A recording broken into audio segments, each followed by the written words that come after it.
All right, guys, welcome. Thank you very much for being here. This is my first attempt at a podcast, so please bear with me. With that in mind, I'm going to start with Mike, as you're the first one to my right on the screen. Just go ahead and introduce yourself, and again, maybe give a brief statement of what some of the things you're interested in right now are. Sure. My name is Michael. I am a science teacher. I specialize in biology. So obviously I have strong interests in education and science education. Beyond that, I have a strong interest in skepticism and in critical thinking and how it's taught in the public, how the public interacts with critical thinking and with information. And I also have a lifelong interest in philosophy as well. I'm a little partial towards the Greeks, but I try to sample from all over. So that's me. Sounds like we're in good company. Kim, why don't you go give it a shot? Excuse me. Yeah, I'm an English teacher.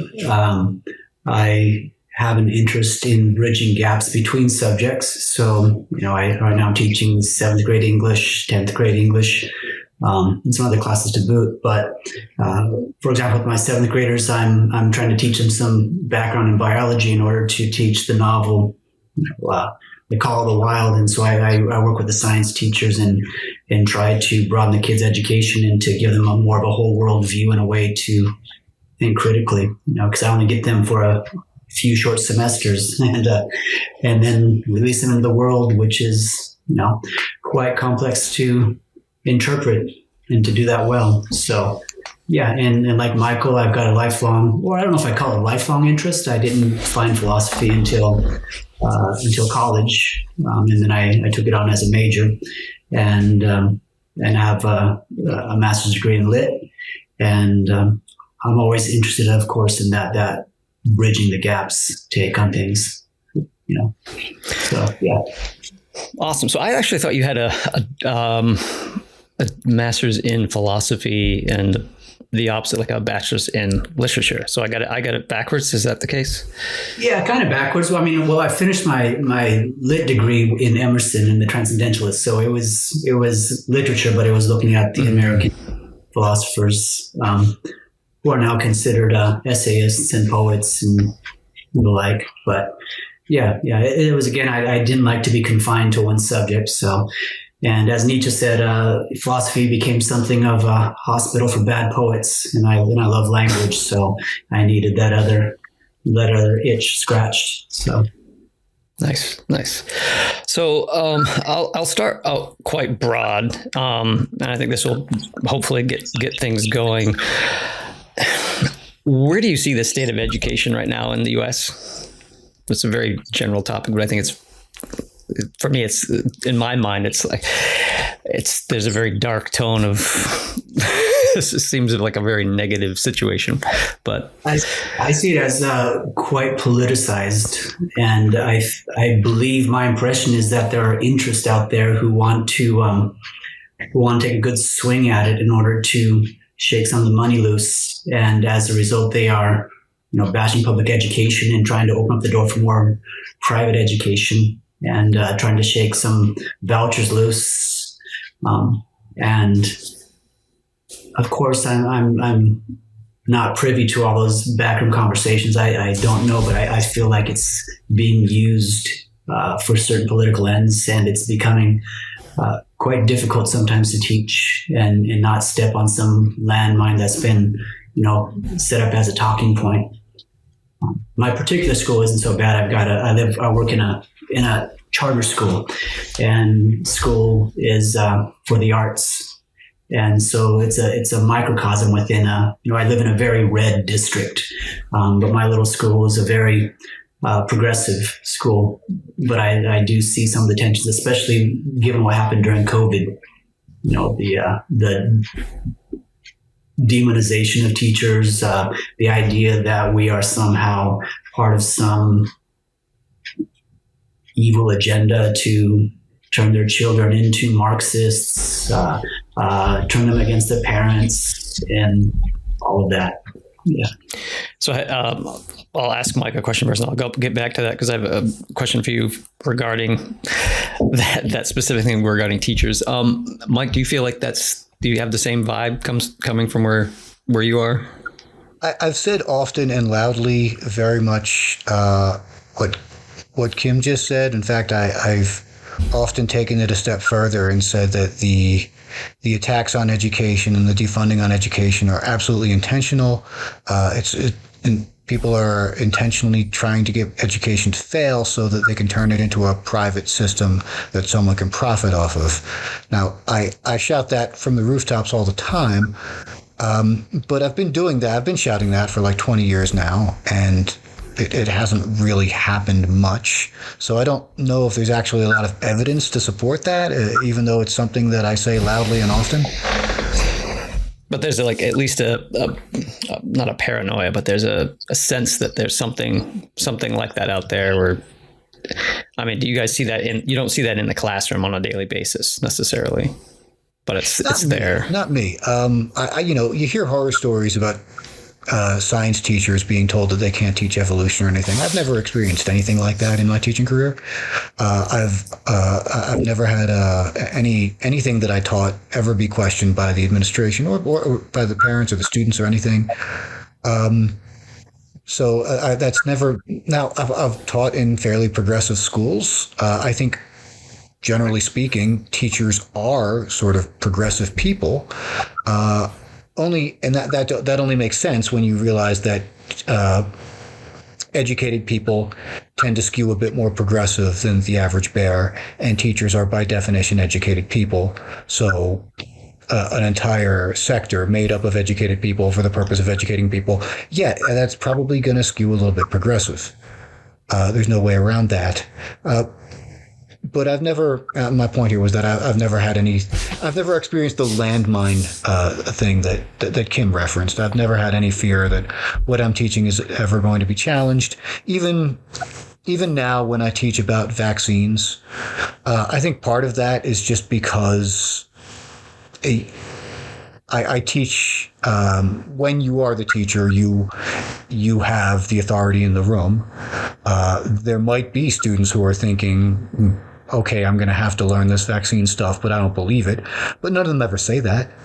It wouldn't be a fair fight. If I were a student and I didn't believe what the teacher was saying, I could see myself just keeping it to myself. But, my administration has never questioned anything I've taught. My students have never questioned anything I've taught. And actually, when I teach about vaccines, a lot of them, they have questions, and they're good questions. And I think they're happy to receive the answers. Now, as we go further, every year I teach a little bit more and more about how different transgender conditions can occur, looking just at genetics and hormones and things like that.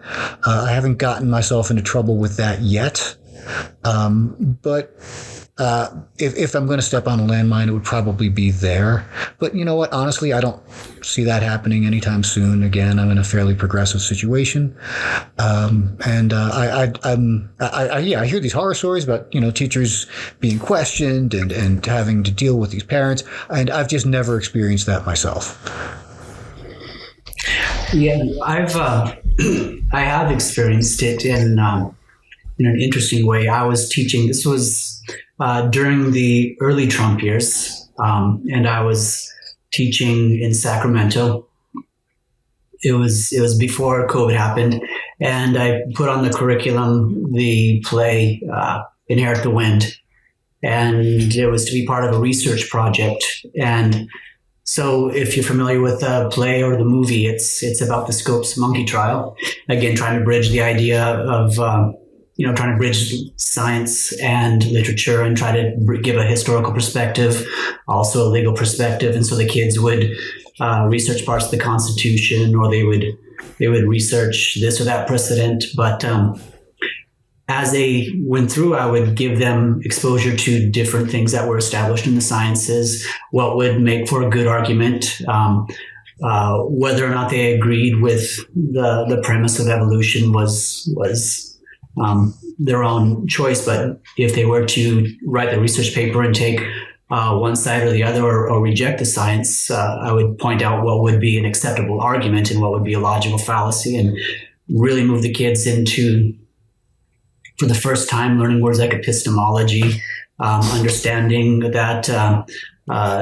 fact has one status in science, whereas the word theory is not, a casual word. It has a higher status, et cetera, et cetera, et cetera.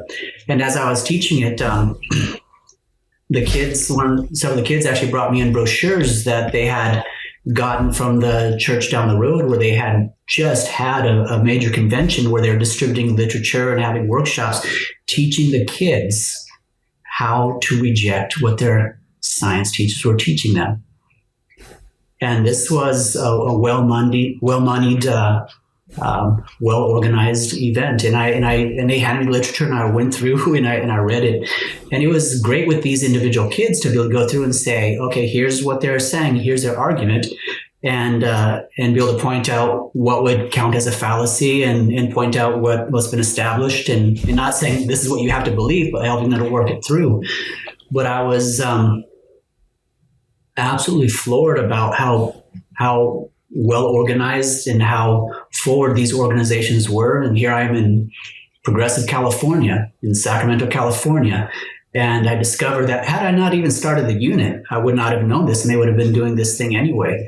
But I discovered that they were having conventions to undermine teachers like Michael. So it seems like, I guess the question I have for you is, were the students actively participating in that undermining? Is it more innocent than that, in the sense that they were bringing these things to you and saying, hey, is this along the lines of the arguments you're talking about? Or was it more like, see, you're wrong, here's why, because I was told this? Or well, they had videos set up, letting the kids rehearse the situation, like, here's what you're probably going to hear in your science class, and here's how you're going to respond to them. And because you are a good, faithful, using all these rhetorical ploys to appeal to their identity, their sense of goodness. I mean, they're good kids, but it felt quite insidious, And this was before the uproar that happened around the summer of 2020 and the whole vaccine issue, and so it seemed to me a lot of the groundwork for the vaccine skepticism was already well in play. This idea that our institutions of science were not to be trusted in important respects, and all of that effort transferred quite well into the vaccine issues, and the idea that we don't have to listen to these authorities. And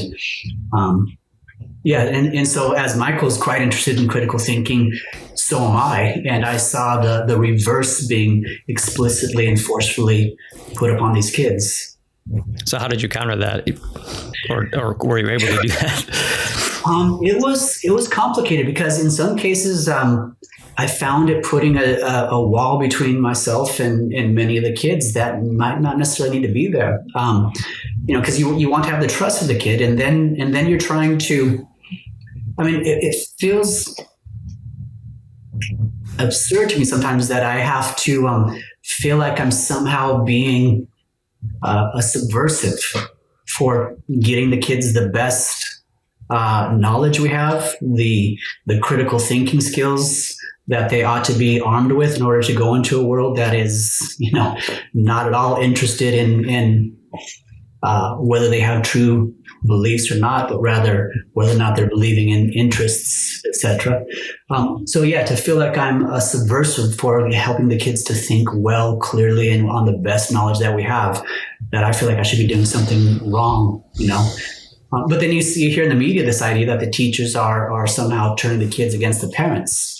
And so as an educator, to what extent do I want to help the kids to think these issues through, while yet respecting, and helping them to respecting that the familial traditions and so on. Yeah, it seems like a difficult place to navigate. You use the word subversive because it to me it really feels like sort of we're at this weird point right now in politics and in culture where both sides sort of see themselves as the punk rock subversives. Both sides are the ones who are speaking truth to power and challenging authority. And it's a little bit crazy. It's a weird time to be alive. But when you add religion into that mix, I mean, it's kind of no surprise that a religion based on the persecution, the ultimate persecution and execution of their key figure, has this sort of millennia long persecution complex where they feel that, like when they teach those kids what to do in their science classroom, they truly do feel like they're the ones who have to speak out against the world. Like they're the ones who have to carry the light in this through this dark world. And there are Bible verses that support this. There are Bible verses that tell people, the world's going to hate you because of what you believe, and that has to make your faith stronger. And they see themselves as the subversives, like, so it's, and I'm not saying that you're not, like you say that you feel like a subversive when you're teaching kids, critical thinking, and absolutely, because when you start to question things, there is a hint of there must be a heavy dose of subversiveness to that. But it's very, I don't know. I just wanted to point out the parallel that they're probably saying something really similar on the other side. They're saying you kids have to be subversive in questioning what your science teacher tells you.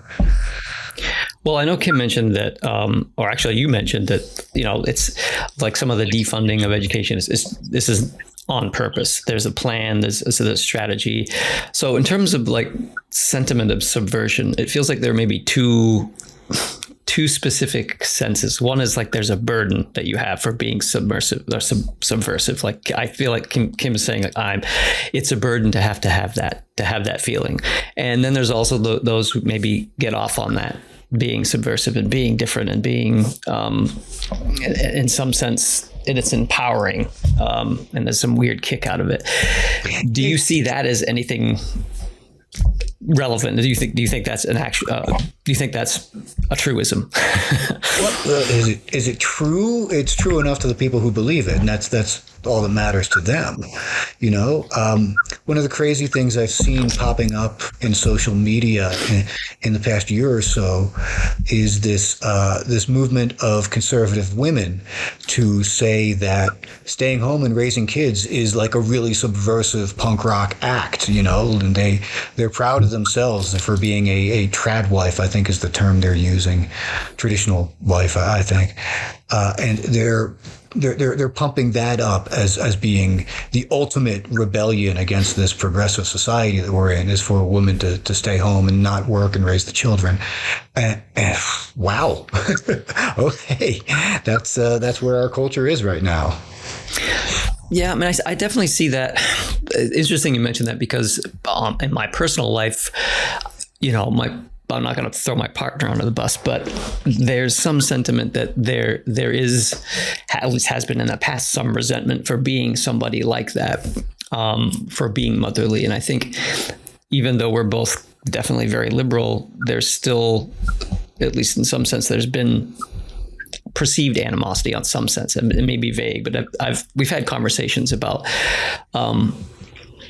how that seems to be present for some people. Like in particular, her position right now, she's not working. She eventually will, but and it's like there's, I don't know. For me, it's a whole different world being a mother. But I definitely see that even in like the liberal spectrum, there's that sentiment too. So I don't know, in some long-winded way, I guess I'm going to ask you, like, how much of this is just the media changing and skewing our perceptions of things? Because like you've mentioned, you've never really had any issues with teaching certain things like biology, and how much does that kind of like affect?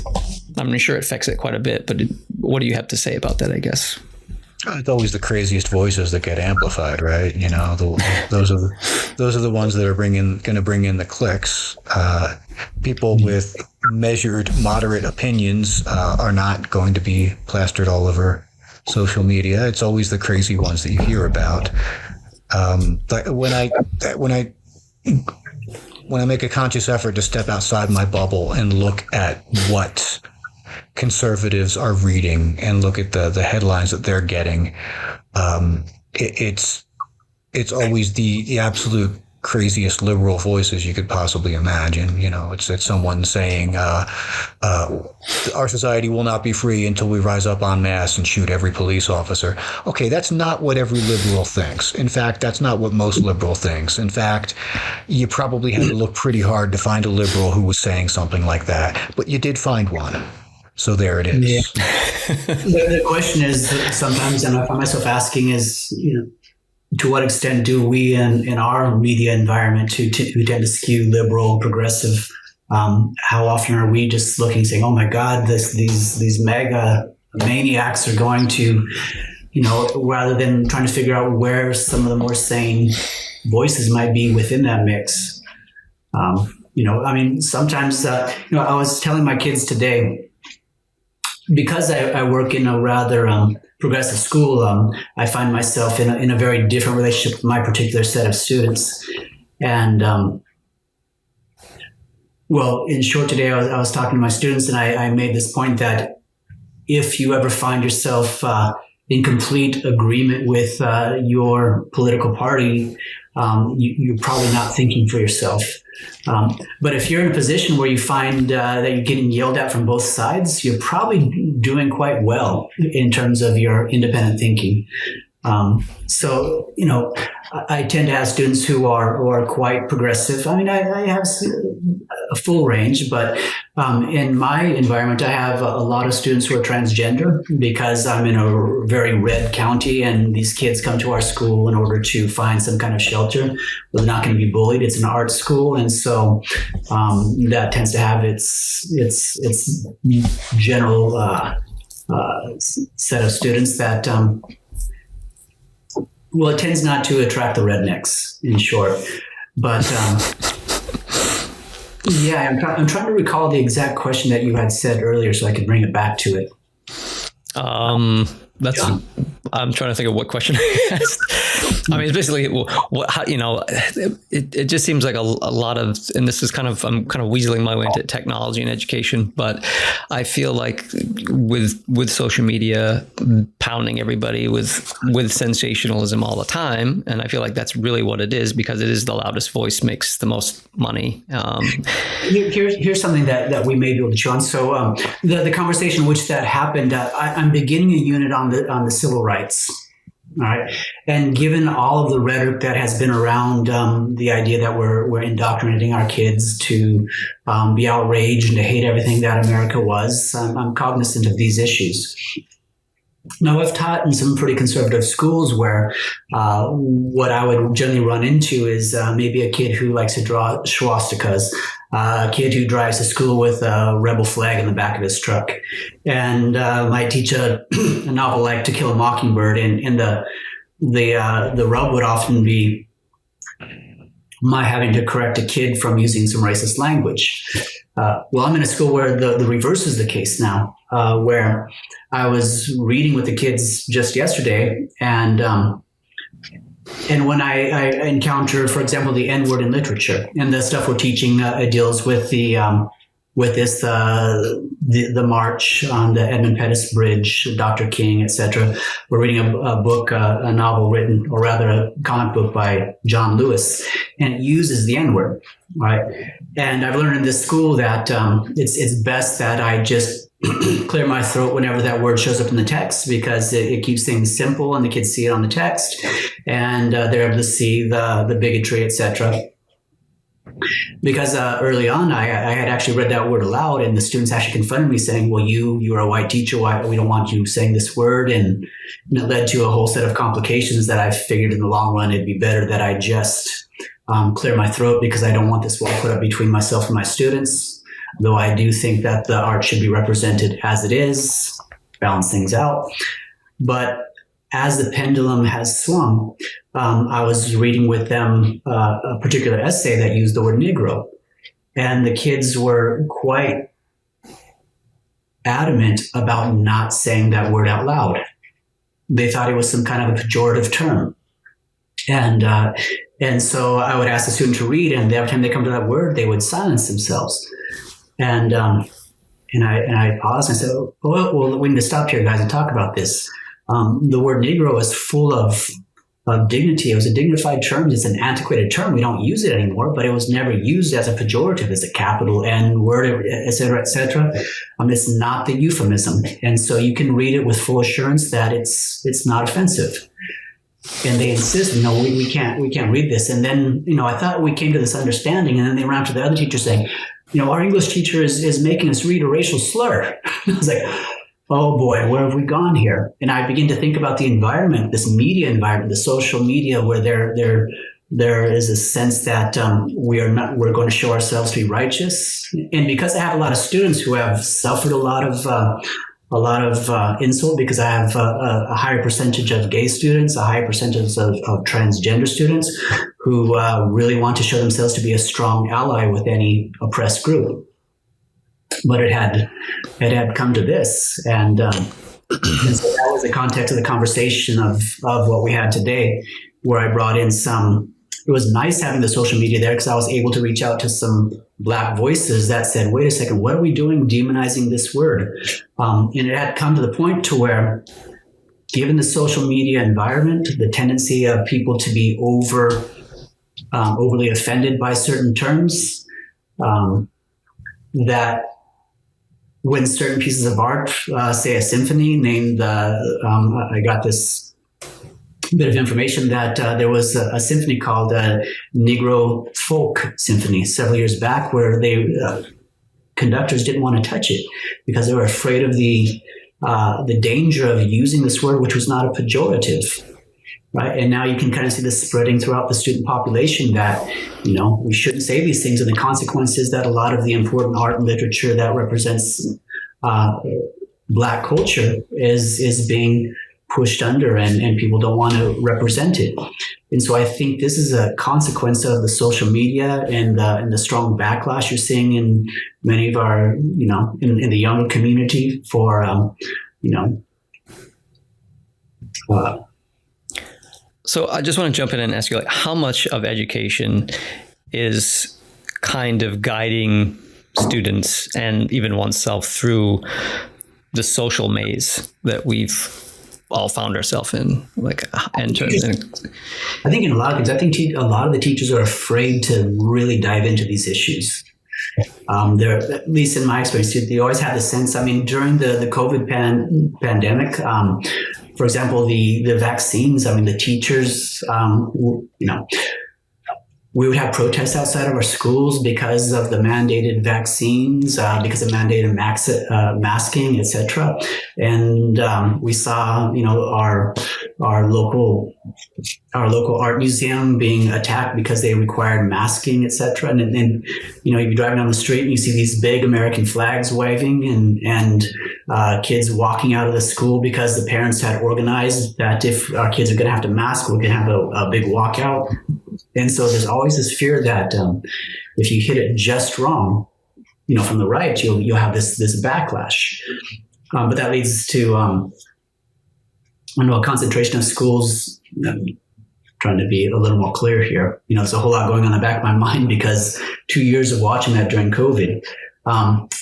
When I see these particular hot button issues that have been dealt with in the media, and you're trying to create a safe environment for the kids to think things through, you're afraid if you hit too near and bring the kids to be critical of it, that some fanatic from one corner or another is going to come in and be in the office and screaming at an administrator. You're just hoping that administrator will have your back and recognize you as a competent teacher who's trying to mediate a complex environment.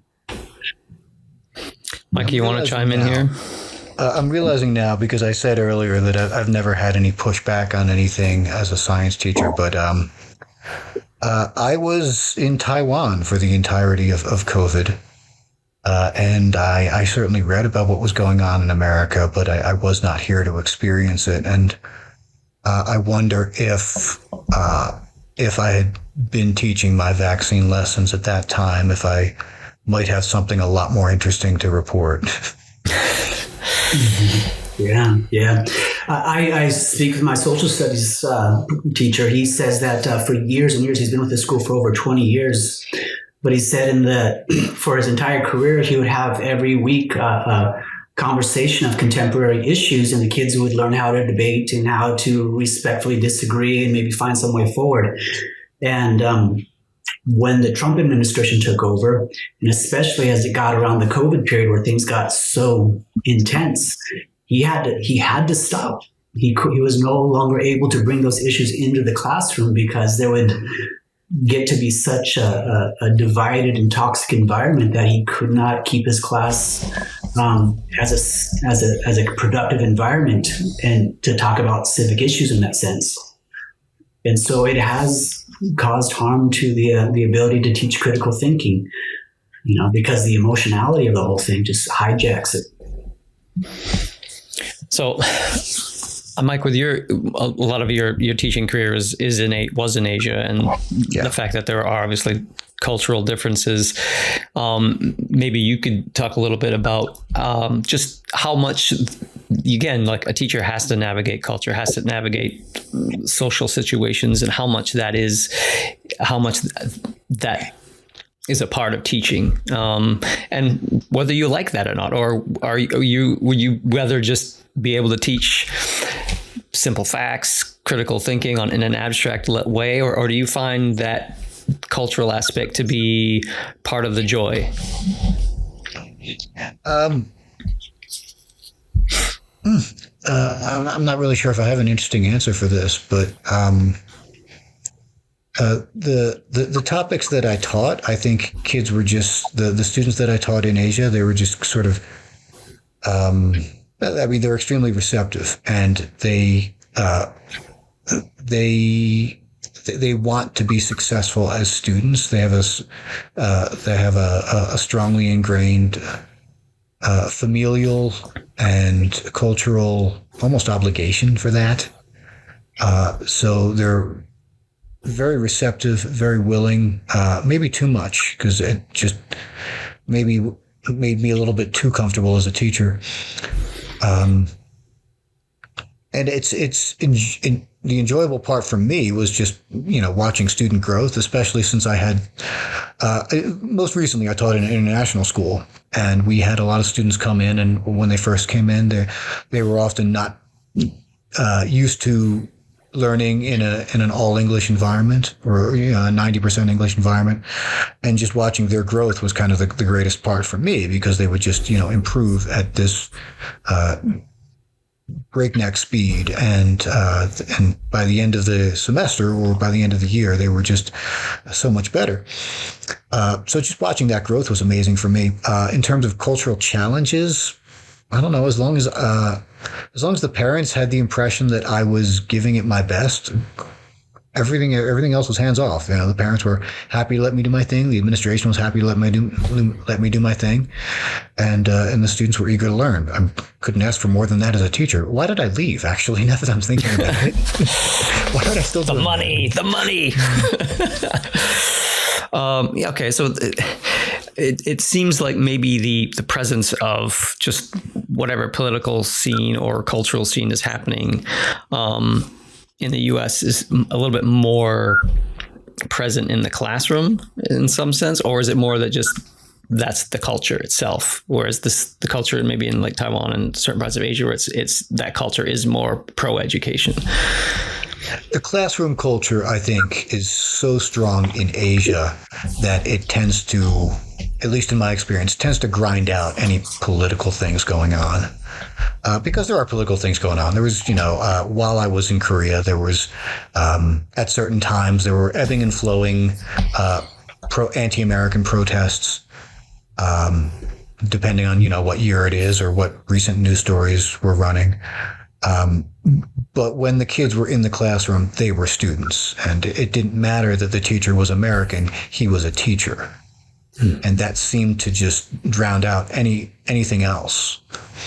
Right now in my classroom, I have students who are Taiwanese sitting next to students who are Chinese, and every now and then there's a news story that could potentially cause some friction between them, but it never does. It never does. And I think maybe a big part of that is because they know that they're there as students. Anything to say to that about that, Kim? Because you're nodding your head. Are you missing Korea? Well, I mean, I had a great teaching experience in Korea. I mean, I started off in middle school where I was just teaching ESL, and that drove me nuts because I love philosophy and there's so much I could do with that. But once I was hired to teach in that science school, math and science school where the kids were, often gifted, and if not gifted, bright, often having come from families whose, the parents were often professors. And so English was spoke not only fluently, but the kids could get nuance. I could bring in Shakespeare and we could read it. I mean, it would be a tough read, but the kids could read it, and we could have some pretty interesting discussions. And so I had it quite good there in that sense. And since I've been back in the States in the public system, and I've taught in several schools here, and every experience has been quite different. I've taught in a general public school in a very red county, and some of the teachers there had mentioned that they preferred to teach in that school where the kids were a bit more gruff and not familiar with what's expected in the classroom, because you can make a greater difference. Where they had taught in an affluent neighborhood where the school is top notch, and the teachers would often feel that if they made a mistake, some hotshot lawyer of a parent would come in and make their life miserable, if not litigate. I've taught in a school that was 80% non-white. And that was a radically different experience. I taught in a school where a lot of the kids were bussed in from a very rich part of the town, whereas the others were bussed in from an area that was plagued with meth. Some of my kids would be with ankle bracelets, while the others were, perhaps waiting for their brand new Jeep Grand Cherokee for a birthday present, right? And now I'm in a small school where the kids are not privileged. But because it's a charter school and the kids apply to go to an art school, it kind of filters out the kids who are there just for a babysitting program.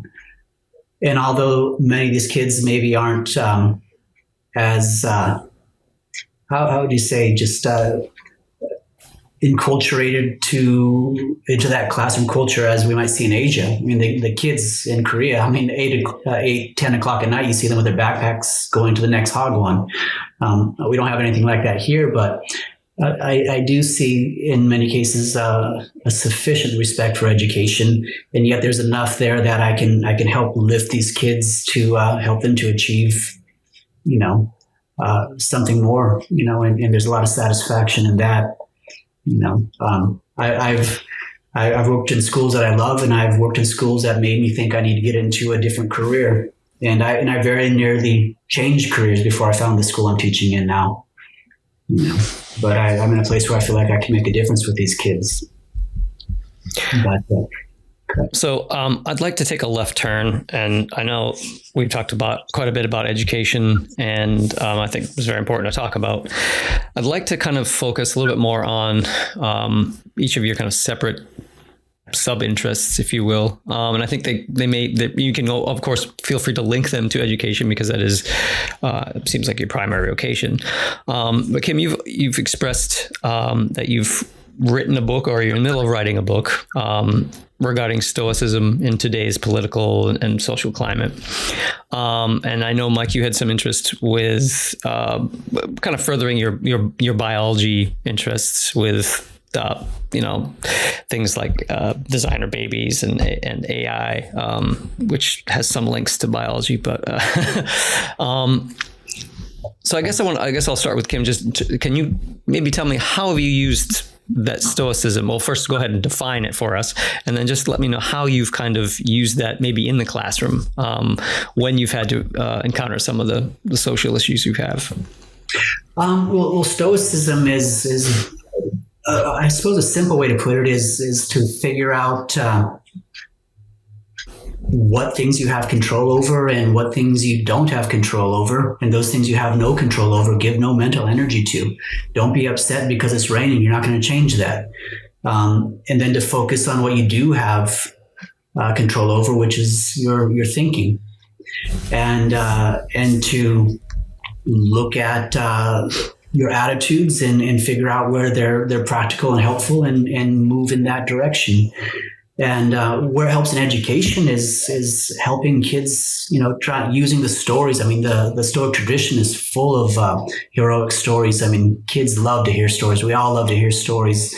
And so I can tell stories about Seneca, standing up against the Emperor Nero and how he was a kind of a resistance to, some autocrat. And I can draw from those experiences. I can talk about a Cato when I'm trying to help the kids to understand what it is to stand on principle.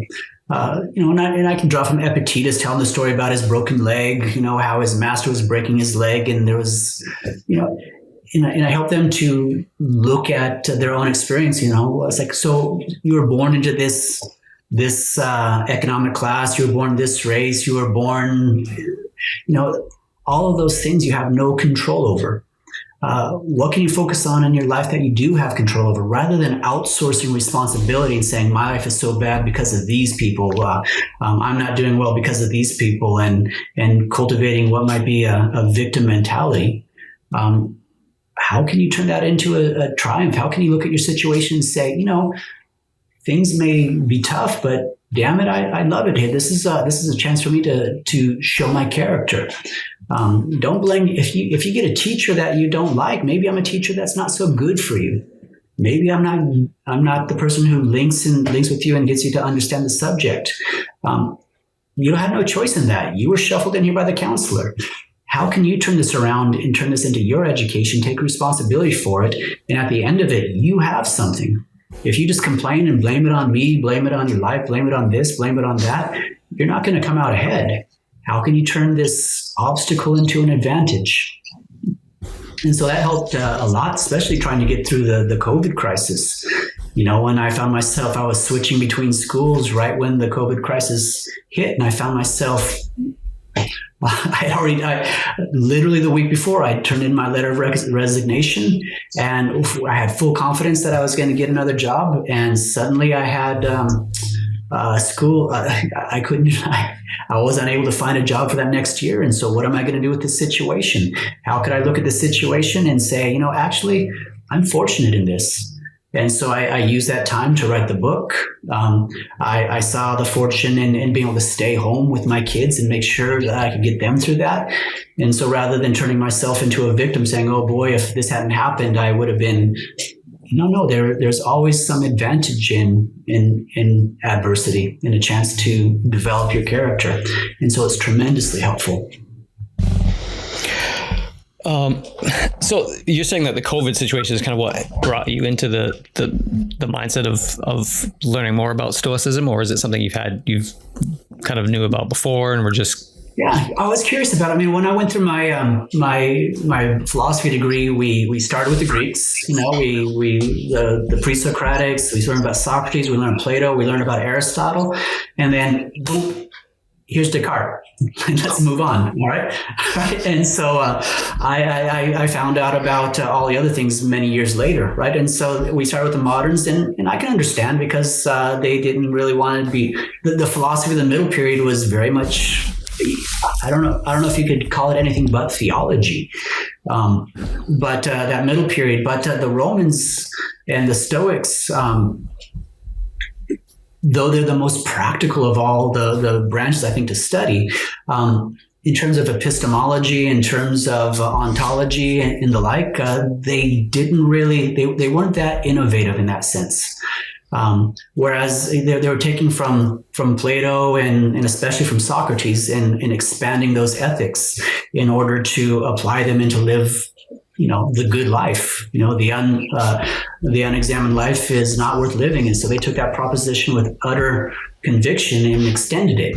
And they had a lot useful and interesting to say, but philosophy today has really become a highly technical issue. And maybe what the Stoics were talking about is not so helpful to that particular project, but in terms of a lived life, it's been one of the most sustaining schools of philosophy I've had a chance to study and learn from. And you're actually applying it rather than being an analytical philosopher where you're literally writing papers and then doing the exact opposite of what you profess to do. Let's say you're an ethics professor, you're writing these ethics, papers and then articles, and then, you're nothing like that in your daily life, which I feel I've heard recently is that's very common. I think there's a survey by a philosopher and there's they act just like normal people, especially ethicists, which is very interesting. Yeah, they have great, brilliant ideas, but they can be jerks, right? They may not confront adversity in the best of ways. Yeah. Well, I also know certain biologists can be pretty prominent Stoicism frontmen, and I think Massimo Pigliucci has basically just been doing Stoicism for the last 5 or 10 years, right? Right. He's kind of vanished, for me at least. And yeah, I know. It's on the one hand, it's kind of annoying, but Stoicism is pretty great. I think maybe the one book that I would recommend to any person in any situation is Meditations by Marcus Aurelius, which is one of the cornerstones of Stoic thought. So it is kind of annoying how it's sort of swallowed up Pigliucci's career in bioethics, which I followed with great interest, and now he just wants to talk about Stoicism.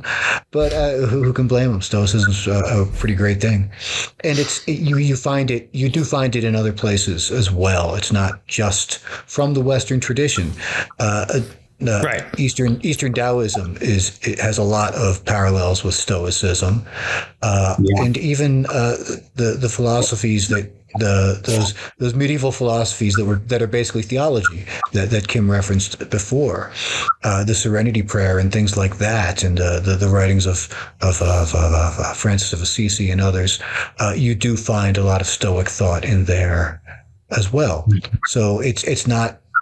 I see it as to me it's watching brilliant minds in different times in different places all around the world, all sort of honing in on this idea of hey, don't let yourself suffer in the abstract, if you're going to suffer, make sure it's actual suffering and not just something that you're creating in your own mind.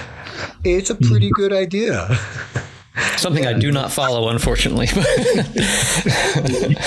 work with my son, so often, we're getting ready to start a new semester or a new week, and he's worried about all these things, and it's Sunday night, we're relaxing, and he's all upset about something. I say, why are you suffering about Monday morning? It's Sunday, and trying to help him to understand that he's creating this discomfort, or having to go. He hates going to Korean school every Saturday. I want to go to Korean school. It's so horrible. It's well, you're letting it ruin right now. Why don't you eat your burger? It tastes pretty good. Bring your attention to that. You're going to school tomorrow. Don't worry about it. Focus on what you can control. The burger tastes good. So I guess that's the main theme of Stoicism, and that seems like there's a lot of connective tissue from many different thought programs of thought. I mean, even Buddhism has similar things where you're practicing equanimity and of course be in the now is a very common phrase you hear. But what else is for someone who's fairly ignorant and kind of just not bothered with it, what else does Stoicism entail? What else is there? Is it simply just a practical kind of guide to living, or? When I started writing about it, during COVID, it seemed to be filled with great stories, role models. You can see, for example, how much General George Washington was enamored with, say, Cato and Cato's stance against Caesar, and how much of it has really led to some of the foundational ideas in our country, and many of which are sharply in contrast with what we've been seeing, in our mainstream politics. And to look at the way Stoicism developed and the way it reacted, say, on the one hand to the tyrants in the early Roman Empire, that there was a Stoic resistance in how they went about dealing with the insane politics of the time, all the way to the end of the Roman Empire, where we see Marcus Aurelius in the way he deals with a pandemic. And rather than blaming other people, saying it's a China virus and all that crap, right?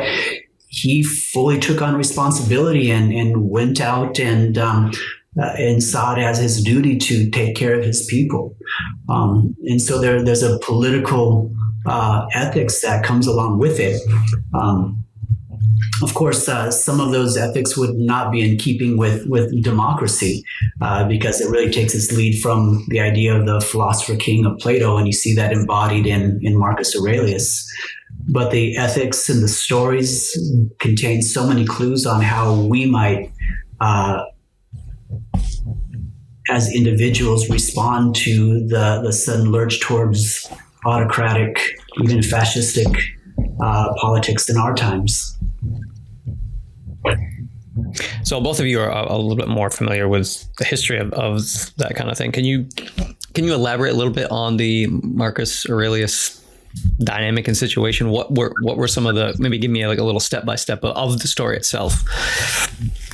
Well, Marcus Aurelius, he was a co-regent.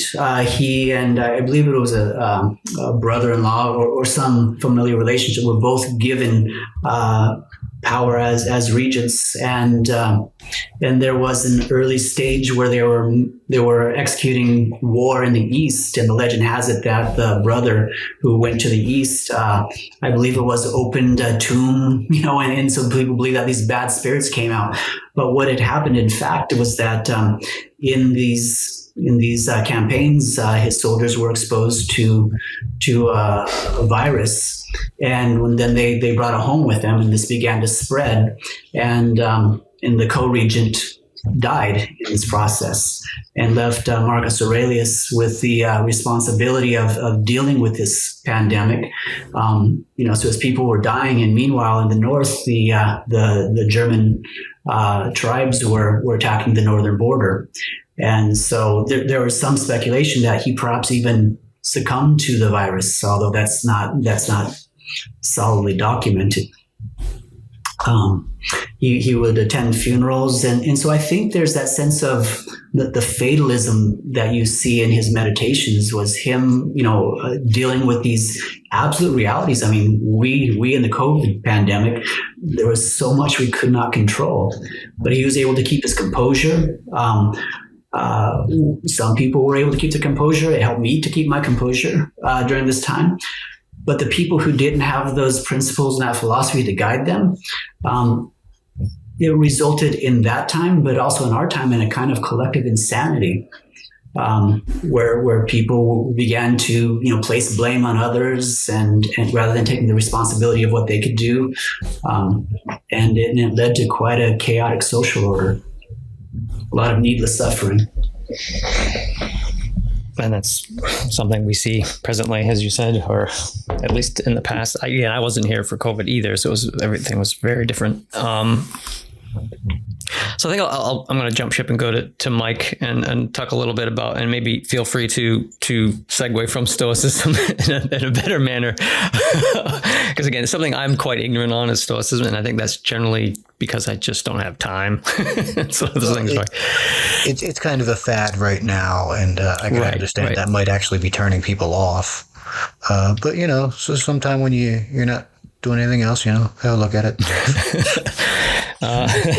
I'll dabble in it maybe at some future point. For me, biology has always been a huge part of my life, at least my adult life, and certainly not when I was a kid. Philosophy was probably a little bit more, had more of a grip on me when I was younger. But I guess for me, I want to poke your brain a little bit about biology, education, and where you see present technology regarding, regarding a lot of things. You mentioned something to me about, kind of getting ready for this podcast. Like, I'm interested in talking about designer babies. This is very okay, that was a little, it's something that's been fairly topical for a while, but I'm curious as to why now. Why has that popped up now for you? Let me tell you why. Do you guys remember the movie Gattaca? Yes. 20 or 30 years ago now, right? A bit. It was a movie set in the near future about a world where we have designer babies, and you're either a designer baby or you're not. Either your parents have, paid a lot of money so they can sort of fine tune your genetics, or you're just born with the random set of genes. I'm going to say the set of genes. That's the common term. The scientist in me wants to say it's actually alleles, but let's just say the set of genes that you get randomly, a random subset of what your parents have. It's a good movie. It's definitely due for a remake. I'm surprised at how many young people know it. Whenever I bring it up, I just sort of expect that nobody younger than me would have ever heard of this movie. But there actually are, teenagers who know this movie. There are plenty of teachers who are still using it in their classroom. One of those teachers is me. I showed it last year. And one of the lines that I missed before really struck me. So the couple is in the genetic clinic going over how they can, sort of select the genetic profile of their children. And the technician says, well, it's still you. It's still your genes. It's just the best of you. I don't know what they were thinking when they wrote that, but I can tell you, as someone who understands the genetics of it, when two people conceive a child, they get genes, alleles, traits from both parents, and it's completely random. They'll get this from mom, this from dad. There's no way to put your thumb on the scale there. The process is very well understood. It's called meiosis, and it has a lot of randomness built into it. So you can get somebody like me who has a father who's 6'2", and I wound up being slightly short, if anything. These things are not at all uncommon. But what they seem to imply in that movie is that what they weren't actually going to be altering the genome. They weren't making CRISPR babies or anything like that. They were just going to be looking at different, probably the way they would do it. And I'm talking about a fictional movie, so who cares how they did it? But the way they would do it is this. They would take a few dozen eggs, they would fertilize them in vitro, they would sequence the genomes of them, and the parents would pick the one they liked best. The reason why that's important to me is I want people to understand that the technology to do that is here today. In fact, it was here 10 years ago. We are very capable of doing that. Let me take it a step further. It happens. It happens a lot. It's already happened. It's happening right now. Now, the only couple of important caveats here. In that movie Gattaca, they presumably had a really good understanding of which genes are linked to which traits. We don't have a full map of that. We know the human genome, but we don't exactly know which genes would produce this particular trait that the parents want. Even something as obvious as eye color, we only sort of understand which genes are responsible, and it is several genes. We don't fully understand it. And that's something as simple as eye color. Take something like something more complex like intelligence. No, we do not at all know which genes are going to yield an intelligent person. So that's an obvious caveat there. But putting that aside, we are very capable of fertilizing multiple embryos, sequencing their genomes, and picking the one we like. And we are doing that now. The reason that we're doing it is not so parents can have designer babies. We're doing it to prevent children being born with crippling, debilitating illnesses, diseases that may actually stop them from living beyond a few months or a few weeks. I know this because I have a friend who did it. He happened to have one recessive allele for a very rare genetic disorder. And when you only have one of a recessive allele, you don't actually have the disorder. You are what we call a carrier. By ridiculous coincidence, his wife happened to be recessive for the exact same deadly disease. Oh, wow. So she had several miscarriages before they went to a geneticist and figured out what was going on. And they had 2 children who were conceived this way. They were conceived in vitro. Multiple eggs were fertilized. They sequenced the genomes, probably not even the whole genome. They knew where to look. They looked for this particular, looked at this particular gene, found one that did not have the trait, wouldn't have the disease, implanted that. The mother carried it 9 months as usual. The child was born. This is not a genetically engineered child. This is just a child who has been genetically screened. We're very capable of doing that. It's not even as expensive as you might think.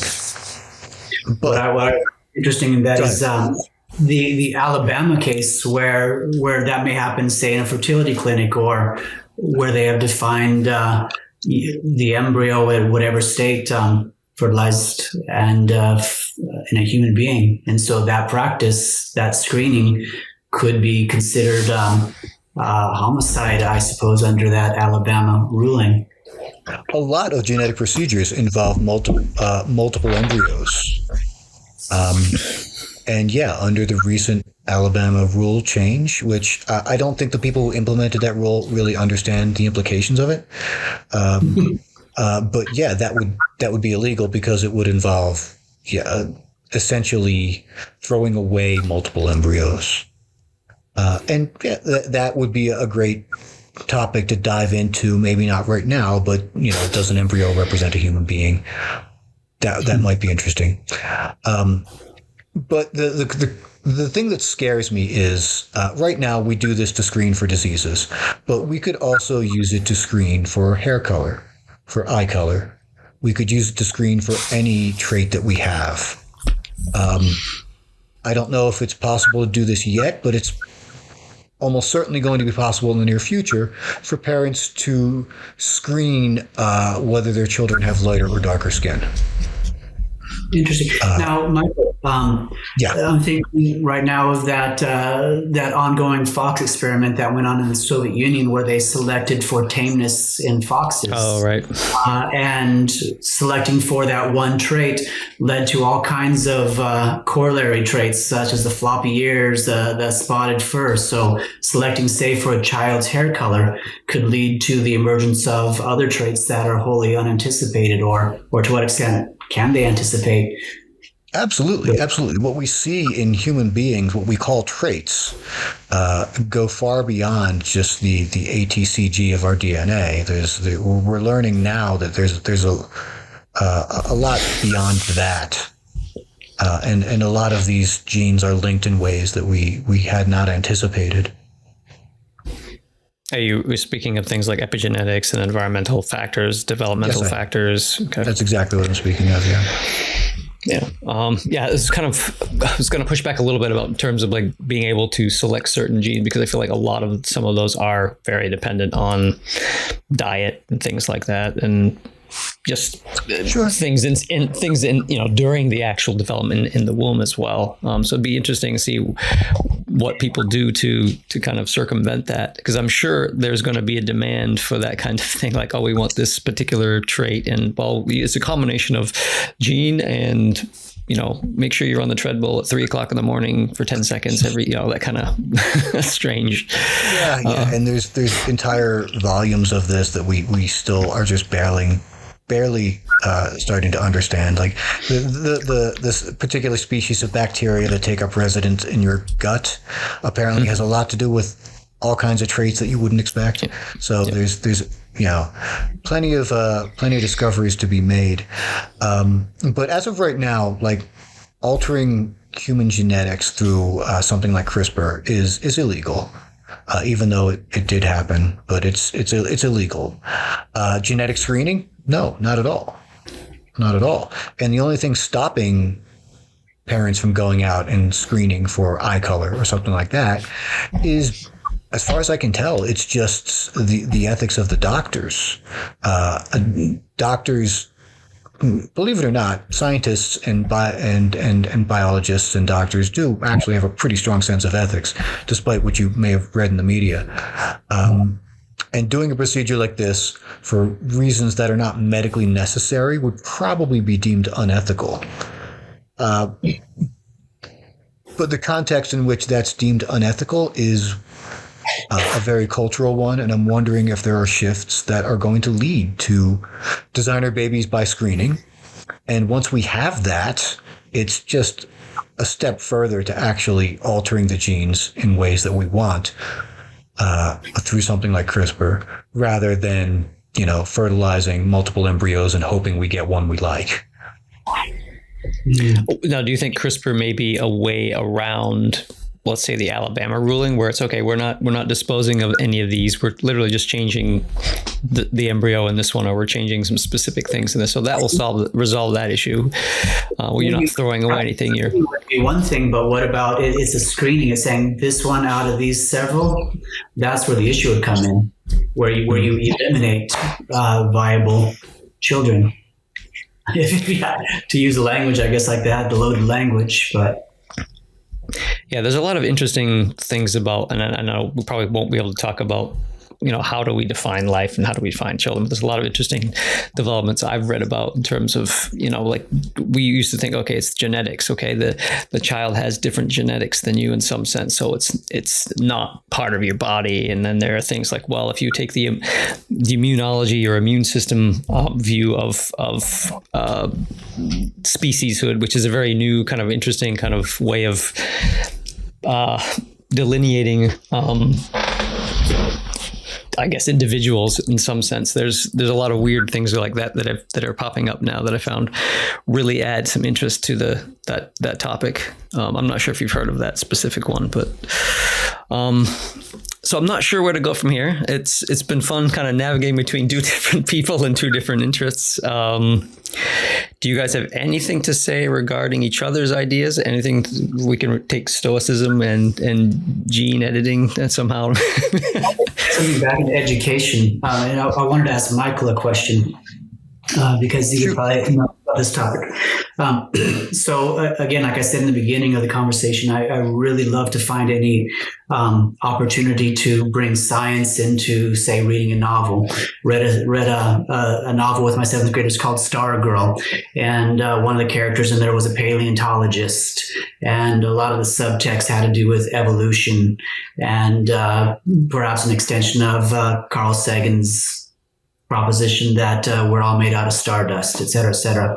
In the second semester, after having given them a bit of a background on that, I'm teaching them The Call of the Wild, which takes its cue from Charles Darwin's 1859 publication of The Origin of Species.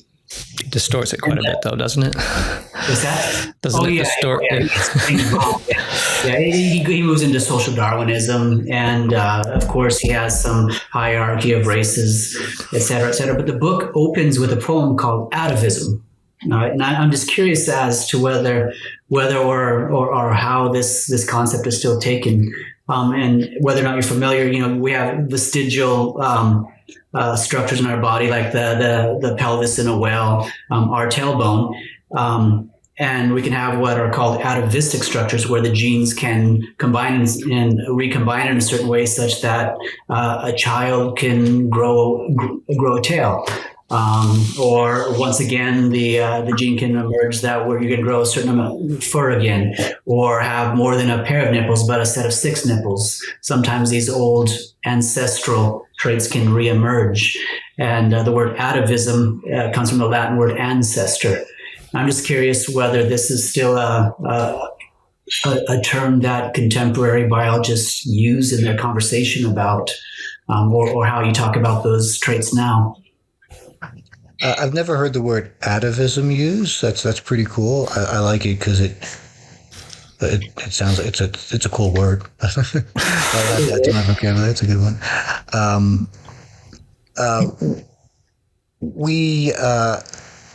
I think this maybe goes to what John was saying about epigenetics. Like, there have been definite experiments done where they've been able to sort of reactivate genes. The term reactivate gets used a lot. It's not the best term, but it conveys the point. They've reactivated genes that have allowed, like, chickens to grow teeth, for example, because apparently the genes to produce teeth were still there. They had just been deactivated, which I think just sounds a lot better than saying that they've been methylated or demethylated or whatever. Activated or deactivated is just much easier. It honestly follows a computational kind of tone for me, which is a very big thing throughout all science now, is computation and information. A lot of biologists, when they talk about genetics, they talk about they use almost like circuit logic, where activating this gene will then activate these other set of genes and things like that. How do you feel about that? Do you feel that's accurate, or do you think it's a little bit too metaphorical and kind of distracting from the actual ontology? It's all right. I mean, again, what I do is I teach mostly at the high school level, and I teach AP, which is like, college level. And it's fine for that, for what I do. It doesn't bother me, except if I think about it too hard. Well, it reminds me of kind of, I guess, a long-standing Socrates debate between Kim and I regarding consciousness and things like that, and whether or not that's something that's about computation, whether it's a function. Anyway, it reminded me of a bunch of stuff like that, because I actually now feel like I'm probably more siding with Kim was in the past than I was in the past on that topic. And I think that's because I've been learning more about biology and learning more about a lot of other things. So, maybe next time I'll be a Stoic. Who knows? You're always changing on those things. Yeah. Which I think is good, right? As a language, we have to have, when we arrive at a moment where we're thinking through new territory, and we have to borrow from the language of the past. And very often that language is structured in a way to suggest a metaphor, or perhaps even is explicitly a metaphor. And often, even unconsciously, we're organizing the world in terms of metaphor. In the Enlightenment, it was a machine, and even after Darwin came into prominence, a lot of the language that we talk about, like looking for the missing link, this fossil or that fossil, the missing link, that's borrowing from the metaphor of the great chain of being, looking for the missing link. Everything had a hierarchy and a link, and so the language of the former paradigm was then moved into the modern paradigm, and it seems that that's unescapable or inescapable. So now we're in this age where we're trying to think through computers, algorithms, and that seems to be the most refined language to work through these things. And so it's all analogies, but I suppose if we're conscious of that, even to talk about different creatures, all right, the word creature derives from the idea of creation. It's a created, all right, it's a creator, all right? And so how can we talk about words except from an inherited history of words? And so, yeah, I think that's inescapable. It's just a matter of becoming conscious when or if it's a relevant issue, because often our language, to use, for example, in a certain set of a certain set of words, say in the passive voice, can create the shadow of intention, like nature's hidden order. And so the word hidden is in a passive voice. And then by subtle implication, hidden by what or hidden by whom. And there's an intentionality posited in the structure of nature that may go undetected. And then later on down the road, we might wind up debating some philosophical issue that is purely a consequence of grammatical construction in history. Yeah, I think that happens quite a bit. I was a little bit disturbed in the 90s when how quickly we co-opted the language of computers to talk about our own brains. Oh yeah, that's still huge debate. They're using it all the time with AI too, right? It's what we do now. It's how people. Yeah. It's how we talk. Yeah. Okay, you can blame. But I've always been very uncomfortable with it. Interesting. I feel like I was not. I mean, I guess maybe in the past I was very, very enamored by the analogy. But I feel like, knowing more now about on both sides, it's definitely something that's just it's worrisome. But it's also, even the high level academic researchers are still using things like that for, neuroscience and AI and the merging of the two. And AI is actually a great example of where there's difficulty there, because they're trying to mimic the brain, or at least academically, they're trying to mimic the brain. The commercial side, they don't really care about that. They just want the results, which is, they're doing fantastic with. But there is that kind of, I feel like a lot of research is being spent based off of metaphors. And sometimes I just feel like that's not cringeworthy, but I definitely feel the same way you do, like something odd about them going on that route, if that makes any sense. Well, it's just sort of locks people out from the real conversation, like if your only language to understand the brain is the language of computers, you're not going to understand the brain, Yeah, you're missing a huge amount of what the brain does and what computers don't do and stuff. Yeah. A great example would be in AI. Like we talk about, we use neural nets, but most neural nets until recently have nothing to do with spiking, which neurons do. There's the way they compute is very different. You have separate processing and separate memory storage in a computer, where supposedly in neurons, it's all in one specific place. And there's a lot of that kind of thing that's very different.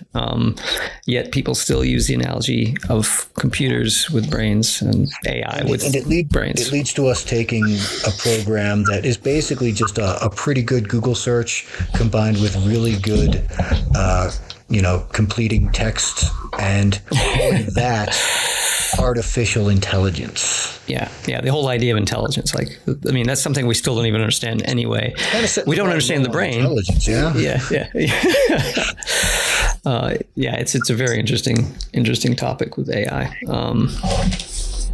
Kim, do you have anything to say about that? Because I don't know how much interest you have, and I don't want to have you fall asleep on us.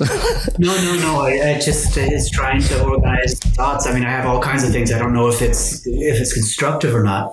I mean, when this is a conversation we had a great deal back in Korea, and one angle I was taking is, I can get the analogy that the computer and the brain can be alike as long as we have it in a limited sense. To what extent this is a useful way of talking is an important question. Perhaps to get to that limitation, one way I might begin to approach it would be to think of how consciousness may have evolved. That if we were to go to a first point where there was an organism that had an urge, and if we want to call that urge the imperative to persist, and that led to a kind of a binary of good and not good, right? Fight or flight, or whatever it is. And perhaps out of that binary, you can see those extraordinarily primitive values like good and not good. Like you can see single-celled organisms. When the chemistry of the environment changes a little bit, it'll push away When there's some chemical balance that is good for it to metabolize, it'll go 2. And so you get that basic binary, and then simple step by simple step, eventually you get something we might call awareness at a more complex level. And then eventually you get something that could be called calculation. And then finally you get abstraction. Whereas if you look at artificial intelligence, it seems like we're starting at the artificial, the abstract, and moving in hoping that at some point, or believing at some point that first primitive urge to persist will. So it seems the logic is in reverse in each case. We start with the basic urge that then leads to the binary, then to the abstract. Here it's from the abstract and hoping to get down to the urge where the thing would have, not to say that you can't get to the same place through different routes. I mean, that certainly can be the case. But to get to a self-aware computational matrix, I don't know. Could something that is artificially constructed, artificial intelligence, come to be self-aware? And if it got to the point to where it was indistinguishable from, can we then say that it is, I forget which, I'm sure Michael or you, John, would know what that was called, but where it's indistinguishable is as good to just say that it is, so. But yeah. The difference between the two is it's an important question. And eerie, as Michael said, in the 90s, there was something, I'm not sure what it was specifically that disturbed you, but I think there are many reasons to be disturbed by that. And those disturbances might be for very different reasons. Yeah, I definitely think big questions, especially in today's age, because people, I don't know if you guys have seen how fast things are moving with AI in terms of, at least in terms of things like text, imagery, things like that. And even now robotics is becoming quite impressive. You've probably seen a lot of Boston Dynamics videos where, they move and act very much. And from what I understand, they're using very simple feed forward algorithms, but they're doing it effectively. And yeah, for me, I don't see the consciousness aspect being an issue yet, or even maybe not even in, for a while. I don't know what a while means. It could be 10 years, it could be less.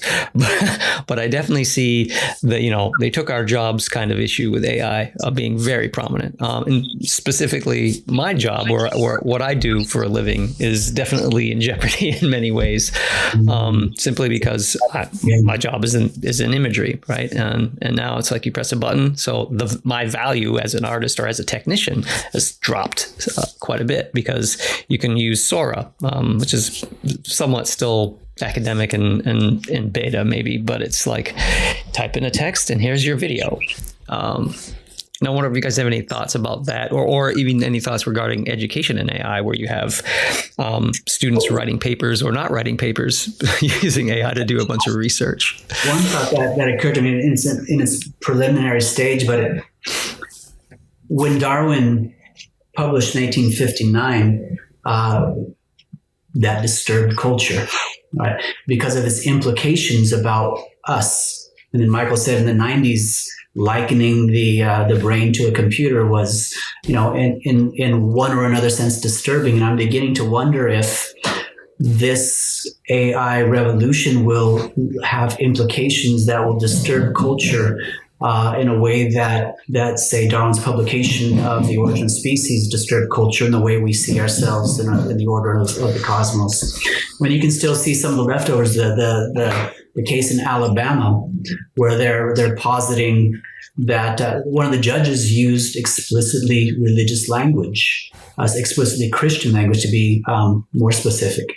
And a lot of the justification of whether or not that is a child was a leftover from a former theological point of view, which was profoundly challenged by Darwin's thesis.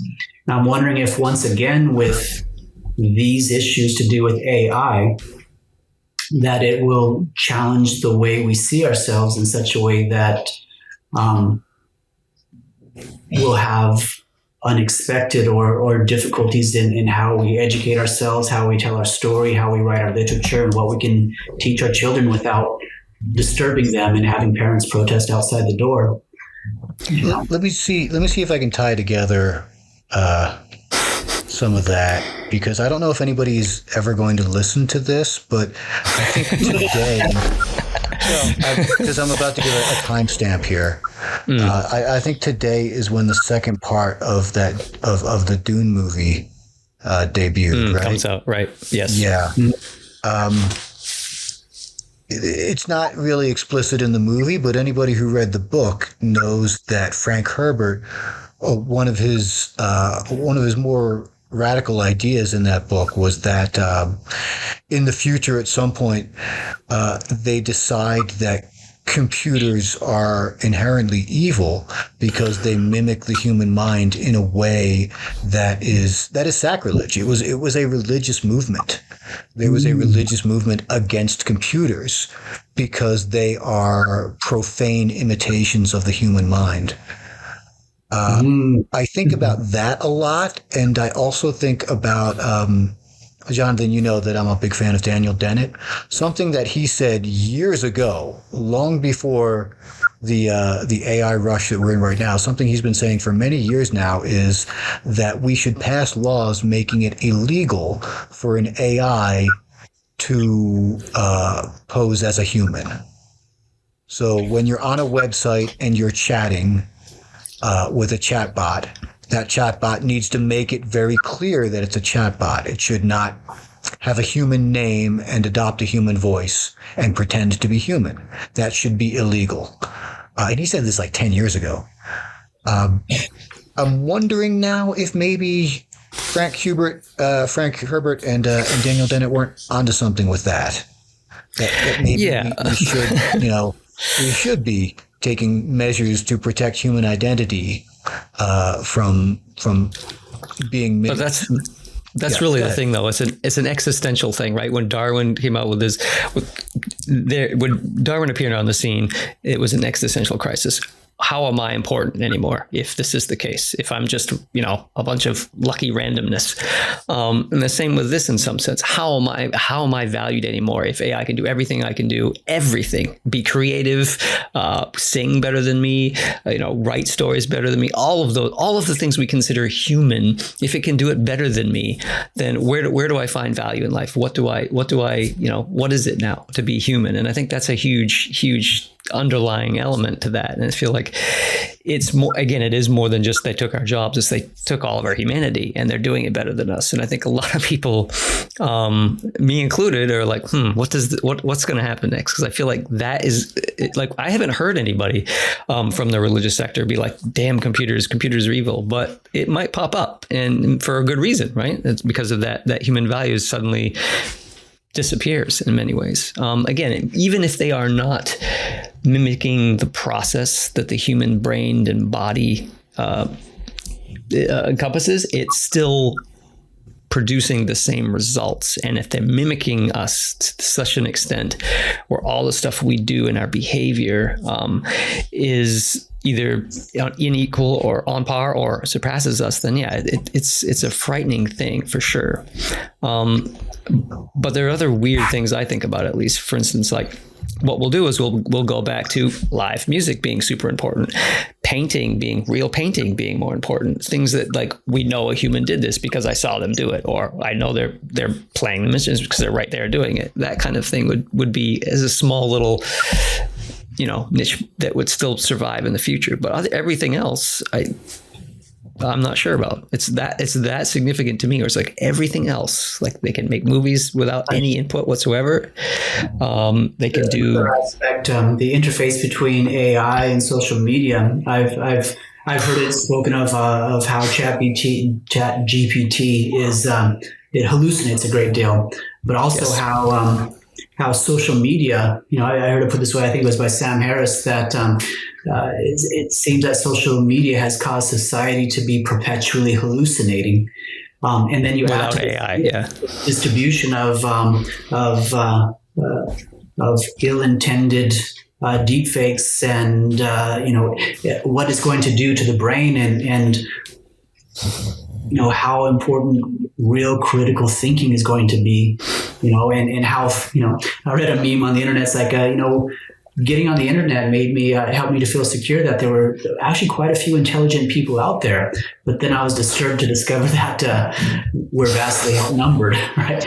And the extent to which human civilization could go into a massive hallucination, and perhaps there could be some massive conflict, as Michael pointed out, that would lead to the need to, I'm not sure how you put it, but that it would be sacrilege to have a computer about, because it would be so dangerous to our functioning and surviving as a species even. If I remember correctly, I believe the word that Frank Herbert used was jihad.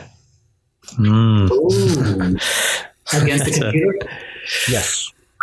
Wow. I might be misremembering it. It's been decades since I read Dune, but I believe it was referred to as a jihad. I haven't read the book, although I've looked at it several times, but I do recall the costume. Yeah, I looked at it. It was heavy. It's like, oh boy. It's a long book, you don't want that. Basically the same thing, right? Looking at it and reading it. I do remember that it seemed to have that kind of Middle Eastern costuming in the film production of it. And so it was drawing a lot. It was actually just very ecumenical. Like, that's one of the points he had about the future, is he pulled from this culture, he pulled from that culture.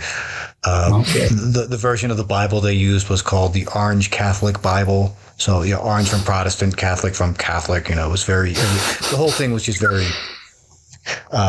multicultural, I guess. Mm-hmm. So I wanted to go back to something Kim said, which you were talking about, like there's a collective hallucination, and maybe AI is responsible for that coming up right now. But I feel like even without AI, there's at least always been some kind of collective hallucination, and I think that's together with 3 channels. Right, really, and I think in many ways that's always been there. I just think maybe we always say this throughout history. Look, this is going to be the one time where it's really extreme and we're all doomed. So, for me, I'm very wishy-washy about which side, if there is a dichotomy regarding AI, if I'm pro or not. And it's, I'm just very interested in how it's revealing a lot of humanity, for sure. Sort of feeling though that it like pro or not, like it kind of feels like it doesn't matter. Like it feels there's this inevitability about it. Like, sure, you can embrace AI or you can hate it, but it absolutely won't matter. It's here and it's here to stay, and it's not going anywhere, and it's only going to get better. And that's so. What would a Stoic say? That's the only thing that keeps me comfortable with respect to the work issue you had brought up, John. COVID made it very clear that children need teachers present in the classroom to develop, so it's like, okay, I feel fine there. But in terms of like accountants, they're in trouble, right? We've heard about the artists, the writers, etc. There will be some trouble there. You don't think teachers will be replaced? You think that? I think that, yes and no. I think, for example, there will be some skills classes. Like when I went back, I took another logic class at a university. And I could see for an adult to go through and pick up a very specific skill that the AI could perhaps do that better. But when it comes to especially childhood education, there are important components of social emotional development. The children being able to understand by simile through, I think it was well demonstrated that children not being with a teacher caused a lot of mental health distress. There is a huge need for children to be making that eye contact, to have a view of the mouth in order to get speech correctly. A lot of embodied cognition, or a lot of embodied development. That a lot of languages. By the time we're actually articulating a word, a lot of the meaning has already been communicated in gesture and tone, and there's a lot to human communication and group behavior that is not present in a textbook. So if I told you that they're doing research of emotive AI and embodied AI, which is placing all those particular things that humans do into a robot, I mean, we've always heard about, okay, here's Japan with their robot that does this, and here's this weird female robot thing that's a little creepy for many reasons. You don't think that will take on the same kind of snowball effect that the Chat GPT and generative AI will take? Because I really feel like there is no place that will be untouched in many ways. Ray Kurzweil always brings this up. He's been talking about AI, of course, for decades. Singularity, yeah. And one thing he always brings up is that every time AI does something new, push the goalpost. Yeah, exactly. People move the goalposts. People say, "Oh, okay, you have this computer that can do math problems, but there'll never be a computer that can write a poem." And then a computer writes a poem, and then someone will say, "Okay, well, there's never going to be a computer that can paint a painting." And then a computer paints a painting, and we just keep moving those goalposts, down the line. So yeah, I was on board with what Kim was saying. Like, learning is very social, and I can't right now conceive how AI could ever replace that. But you know what? I mean, look at how many people right now have their social life like 100% online. I'll bet when they invented the telephone, people said, well, you can have a conversation with someone, but it's never going to be a real conversation. You're never going to have an emotional conversation over a telephone. Well, no, we do that all the time, right? It's not, sure, you can meet online, but it's never going to be a real meeting. But I also recall when we were in Korea and Amazon was doing its thing and the ebook was the new thing, there was a big scare that hardcover books were on the way out, and it was difficult for a lot of bookstores. And now that that's settled down, yeah, ebooks have their place. But I actually prefer to read in print, although I don't read exclusively by print. And so I think it will change. But but to that effect, I mean, there was a lot of talk during the last election about whether we should be considering as a remedy to this potentiality universal basic income, because there are going to be a lot of people who will be displaced. And some people have made the argument that artificial intelligence is a little bit different, but any place where any work that can be done by a machine is not suitable work for a human being. All right. So maybe diving down into going down into a coal mine, the dangers of manufacturing, et cetera, et cetera. I see that. But then we see AI come along, and a lot of the things that people formerly and still do take pride in doing, writing, these things will be in many cases performed by AI. And I think the existential crisis will be in touch with what John was saying earlier. Where are people going to find their value and their place and their meaning in that context? Because, it's at the very heart of being a healthy being, a human being, the need to be needed. And if you can't find a place where your skill, your value is superior to some other thing, I think that we'll see a lot more social dysfunction. But again, I think because you were talking about the Kindle overtaking all books, and that didn't happen. There's always going to be that small little sector, and I think that's what we could cling to. Is that again, I'm going back to the live music. There may be more of an urge to socialize physically in many different ways. Go see a play, because a play is real people doing things that I can see live. And the only other way I could see that not being the case was again, they're all robotics and you're watching Disney animatronics that are amazing. But I think there, as you're saying, there definitely will be the opportunity, and I hope, because I'm on board with the idea. I don't want that to be taken away. I'm just not convinced that it won't be.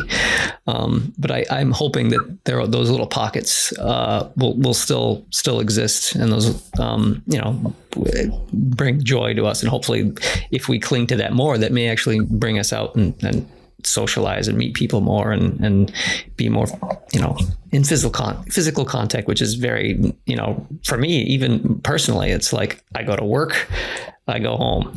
Not a lot of socializing other than that for particular reasons, obviously, but it's still, it's not the same as it used to be for sure.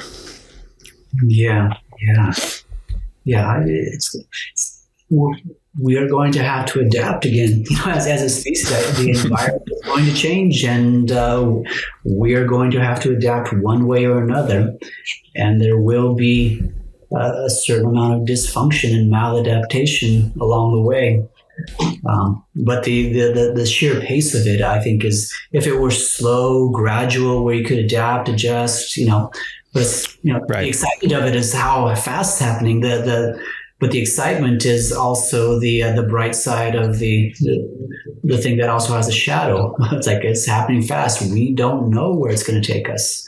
Are we going to be able to adapt well? Who's going to come out in the end in a good position? Who's going to be into trouble? So. Yeah, that is the whole reason that we invented culture, is to allow us to adapt in situations that are moving faster than the pace of evolution. Sure, if we had to rely on our genes to adapt to this situation, we couldn't, because it's happening in a couple of years, and genetic adaptation takes several thousand. But that's why we invented culture, is to allow us to adapt very rapidly. So yeah, there probably is a cultural pathway that will allow us to perfectly adapt to this situation. But as with any adaptation, there's probably going to be a lot of hits and misses. Yeah. And also when you misses than hits. as is pretty usual, I think, for that kind of thing, for adaptation. Yeah. So I want to push back a little bit. When you say we invented culture, I'm assuming you don't mean consciously, like, hey guys, let's do this. And, I mean, maybe in some sense, kind of on a simpler level. To be provocative. Yeah. All right. Okay. We can push back on that. I'm not gonna defend that one to the death. Cool. If there are no last words, what I'm going to do is I'm going to stop the recording. And we can chat for a little bit longer, but right, forgot about that. Mike, I think you have to do the justice. Right, another problem solved. Nice. That could be the name of the podcast. Yeah. Ooh.